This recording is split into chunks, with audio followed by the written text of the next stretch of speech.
Bonjour, je suis ravie de vous retrouver autour d'un café gras pour un nouvel épisode de mon podcast dédié aux alimentations réduites en glucides. Je partage ici régulièrement, seule ou en compagnie d'un invité, des informations et des conseils sur l'alimentation en général et sur les régimes céto et low carb en particulier. Vous pourrez retrouver plus de contenu et notamment des recettes sur mon site www.lesassiettes.fr. Aujourd'hui, j'aimerais aborder un mode de pensée inconscient que je retrouve souvent dans les paroles et les actes de ceux que j'accompagne, le fait de considérer l'alimentation réduite en glucides comme une punition. Alors bien sûr, je vous vois d'ici, elle dit n'importe quoi, bien sûr que je sais que changer d'alimentation est bon pour moi. Sauf que voilà, vos mots et vos actes sont souvent révélateurs du contraire. Premier exemple, quand vous vous interrogez sur la stabilisation et que vous parlez de l'après-régime.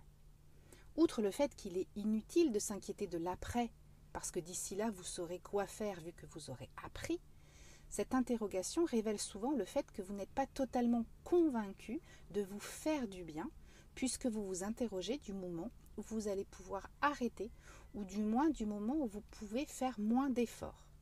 Si vous étiez vraiment convaincu que la réduction des glucides n'est pas une punition mais un bienfait, vous ne vous interrogeriez pas sur comment arrêter. Ça revient au même qu'une personne qui aurait découvert les bienfaits du yoga, qui se sent mieux, qui adore ça.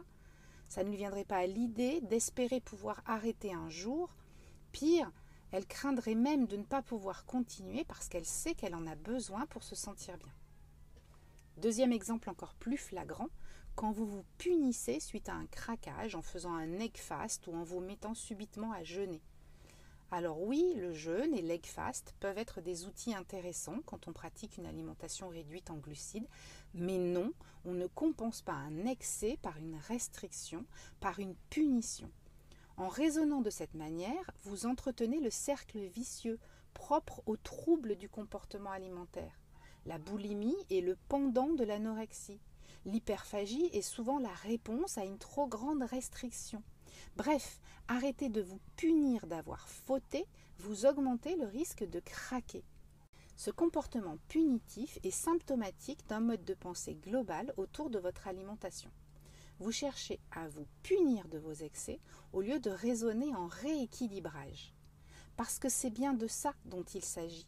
Réduire les glucides, ça n'est pas priver son corps de ce dont il a besoin pour fonctionner et perdre du poids. Ça, c'est le principe des régimes hypocaloriques et on sait tous et toutes que ça ne marche pas.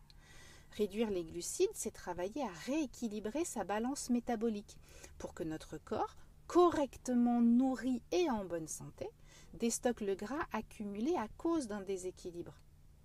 Vouloir compenser un écart par un jeûne ou un egg fast, c'est totalement contre-productif.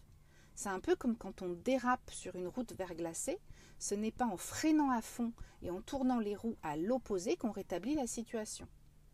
Après un excès ou un écart, on revient aux bases, on reprend le droit chemin, le bon chemin, celui qu'on avait choisi, en appliquant strictement son alimentation réduite en glucides habituelle, en s'interdisant momentanément les petites douceurs, en faisant attention à ses protéines. On reste bienveillant avec soi et lucide. Les excès et les dérapages sont toujours des choix que l'on fait, pour de bonnes ou de mauvaises raisons. Travaillez à résoudre les mauvaises raisons, mais arrêtez de vous punir. En acceptant vos erreurs avec bienveillance et en installant une dynamique positive, une relation apaisée à la nourriture, que vous considérerez désormais comme votre allié dans une démarche de rééquilibrage, vous sortirez du cercle vicieux du craquage, puisque si vous n'estimez plus vous punir en faisant des efforts, vous n'aurez plus besoin de vous récompenser en faisant des écarts.